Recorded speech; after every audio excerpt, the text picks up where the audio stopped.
Welcome to a new Smart Money video, and today we're going to look at financial goals and how you can stop wasting money and start using it to buy your financial freedom.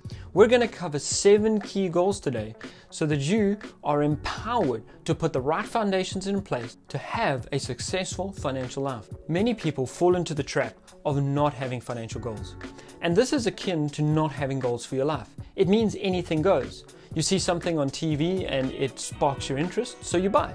You see something in the newspaper that's advertised on special, so you buy. There's no restraint or no goal to stop you from spending. So as you are emotionally moved by advertising or other people's needs or your own, you just spend. And that means that a lot of money is wasted on things which don't actually matter or add much value to your life. And that is critical because the first financial goal is all about paying off debt. It is critical that you pay off debt. Why? Because like me, I was accruing interest at a very high rate. It meant that my debt was growing all by itself. It had a life of its own, and that really sucked. Every single month I would pay off a certain amount of debt and it would grow, and I would have to try and fight against this beast of debt that was growing. Eventually my wife and I decided to cut the lifestyle problem that we were living, and we stopped increasing our debt. We started to pay down our debt and eventually got until we were debt free. No debt at all. It was the most amazing feeling. And so the first financial goal, not only for the sake of feeling great, but indeed for your financial freedom, is that you decide to be debt free. The second goal, which makes a significant difference for you, is investing towards your retirement. Not saving, but investing. And this is about utilizing the tax scheme in your country. This might be a 401k, it might be a retirement annuity or a pension fund. But you take 10 to 15% of your income and you put it into that retirement. That is really important because you're investing for the future.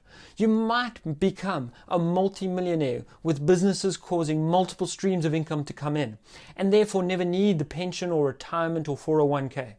However, this is about risk aversion and minimizing risk in your life. It's better to place 2 bets than 1, and so place one of your bets of a financial goal on your future freedom. You want to be able to retire, you want to be able to at some point spend your time on whatever you want to do. A key with financial planning towards your retirement is to make it automatic. So set up some sort of debit order or ensure that it is taken out of your paycheck every month automatically. Don't get involved, just let the money go, work your budget out without it. As we continue on this journey of financial freedom, the next critical thing to do is to make your life robust and secure against adverse effects. One doesn't know what can happen in the world, so it is critical that you have an emergency fund. And this is goal number 3. Set it up so that you can have 6 to 9 months of your living expenses saved in a quick and easy cash accessible account. The account can be an investment account, and you can have some sort of low risk investment so that it is beating inflation. Don't take a high risk investment and risk your emergency fund. That's kind of counterintuitive and against the point. The point is that it's safe and secure so that if something adverse happens in life, you have money which you can draw on so that you continue to live life at a certain standard securely without stress or worry, and find the right opportunity instead of being forced into the wrong things in life. Continuing on this journey towards financial freedom, it is essential that you start to think about businesses. Businesses are ways of creating multiple streams of income. They can be active or passive. It can be something you're passionate about or not.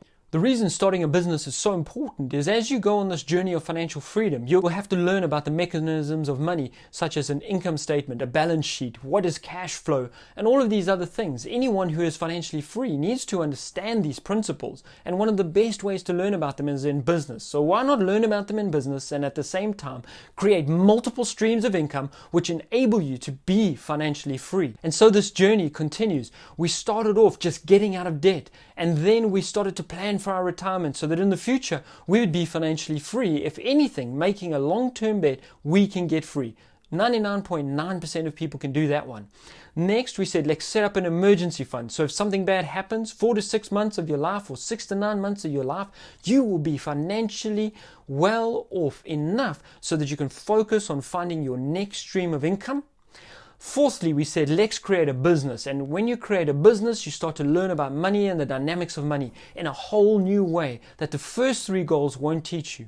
So what does that mean for goal number 5, 6, and 7? If you're enjoying this video, please remember to hit the like button and please do subscribe to the channel. That would help me out tremendously. So number 5, financial goal, you look towards buying your house. Notice that this is after you've already started building businesses. The reason for that is that you cannot buy a house, save a deposit, and put all your money into buying a house and building a business at the same time. Well, you can, but you can only do them half as well. It is far better to have business with a stream of income coming in and then use that income that you're now getting to buy the house. In other words, it's applying the principle that Robert Kiyosaki made quite popular, which is to say your streams and your sources of income are used to buy things in life. You don't use your cash to buy things, you use your cash to create businesses, and businesses create an income stream, and that income stream is used to buy things. I hope that makes sense. That was a bit of a mouthful. Nonetheless, goal number 5 is you want a house. Why do you want a house? You want your own house paid off by the time you get to retirement. That is critical because it lowers your cost of living and also ensures that you set a certain constant in your life. You will always have somewhere to stay and your rent will not go up year to year. In fact, if you can pay off your house by the time you get to retirement, you will reduce the amount of income that you need each month to live at the same standard of living by 25 to 40%. So that is why it is wise and smart to eventually get your own place as a goal.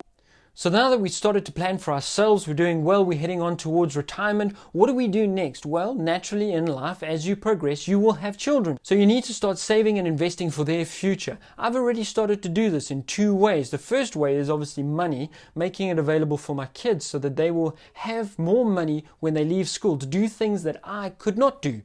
And the second thing is that I'm helping them to start businesses now. They're starting to learn that you use the cash flow from the businesses you set up to buy things. Last but not least, how do you actually make all of this work? Because at the end of the day, it's really hard to get out of debt. It's hard to save money. It's hard to have all this excess money to invest in businesses. Well, there's only one way to do it, and it's not about earning more. Earning more doesn't help if you keep spending more. Actually, what you need to do is find a way to spend less, spend way less than what you earn. And the more you are able to spend less, the more you will be financially free. It'll enable the rest of these levers in your life to be super powerful. Come back to where I started, that for my wife and I, our journey on becoming financially free all started with us saying no to the middle class culture, saying no to buying all those extra things, expensive furniture, living in a big house and all the rest of it. We're not minimalists by any stretch of the imagination. We have fun. I bought KFC for lunch today because I enjoy it. And we have a car and all sorts of other things. So we're not minimalists. But at the end of the day, we do live below our means. We're able to save a lot of money each month. We're able to put investments into the stock market and into forex trading. We're able to invest into various online stores and businesses that we're creating. We're able to create multiple streams of income which are powerful and transformative for us and for our children. And I really hope that this video has helped you so that you may be inspired and encouraged and have some more education on how to achieve these different things. Please remember to like and subscribe and share this video with someone else, because together we can truly create an abundance.